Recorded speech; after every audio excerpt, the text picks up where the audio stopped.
El tema de hoy es la política exterior y el contexto internacional. El fin en mente, conocer la política exterior de México ante los acontecimientos internacionales. México ante la Primera Guerra Mundial. La Primera Guerra Mundial es un conflicto que se lleva a cabo entre 1914 y 1918. Al inicio de la Primera Guerra Mundial, México se encontraba inmerso en las batallas de la Revolución. Estados Unidos de América, temeroso de que el conflicto entre los mexicanos atravesara sus fronteras y por defender los intereses de algunos de sus ciudadanos, amenazaba constantemente con la invasión al gobierno en turno, con el pretexto de no reconocerlo como legítimo. Debido a un conflicto, el presidente de Estados Unidos ordena una invasión en Veracruz. Esto ocurre entre abril y noviembre de 1914. Pero en 1916, Pancho Villa organizó un audaz ataque a la población norteamericana de Columbus, al otro lado de la frontera, como represalia por el apoyo norteamericano al ejército constitucionalista.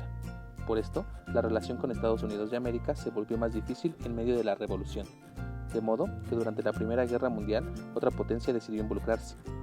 Alemania, entonces enemiga de Estados Unidos, por medio del telegrama Zimmermann, propone a Venustiano Carranza una alianza contra nuestro vecino del norte para entrar en la guerra. México debía permitir a los alemanes instalar bases navales y a cambio podría recuperar los territorios perdidos en el siglo XIX. Esto ocasionaría conflictos con los países aliados, por lo que Venustiano Carranza decide mantener neutralidad en el conflicto mundial y defender su soberanía ante la presión diplomática de ambos bandos. Durante la Guerra Civil Española, el gobierno de Lázaro Cárdenas desempeñó un papel importante en el sostenimiento de la República Española mediante la gestión de Gilberto Bosques, un diplomático cardenista mexicano en Europa.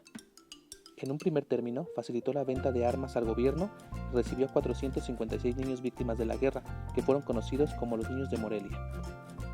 Pero no solo eso, México recibió entre 1939 y 1942 a cerca de 25,000 españoles de todas las clases sociales y oficios que huían del gobierno resultante de la Guerra Civil Española, que dejó en aquel país europeo una dictadura que terminó en 1975.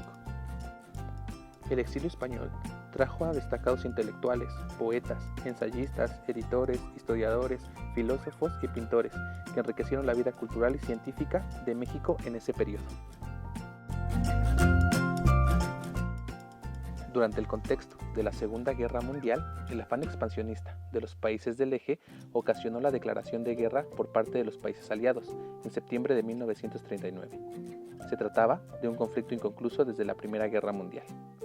En diciembre de 1941, Japón atacó la base naval de Pearl Harbor, de Estados Unidos de América, y con su entrada a la guerra, el conflicto se hizo mundial.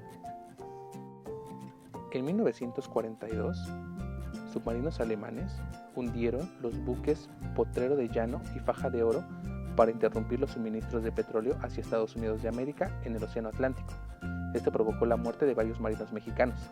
El gobierno de Manuel Ávila Camacho pidió explicaciones diplomáticas, pero no recibió respuesta y se vio obligado a declarar la guerra a los países del eje en mayo de 1942.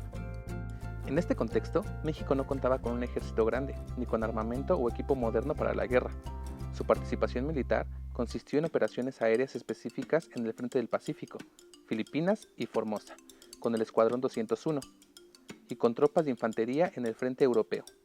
La aportación más importante de México fue el petróleo, pero también participó con mano de obra para sustituir una parte de los trabajadores de Estados Unidos que se fueron al frente de batalla.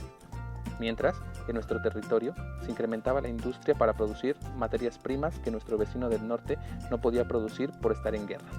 Este auge económico fue primordial para nuestro país. Se inició el llamado Milagro Mexicano.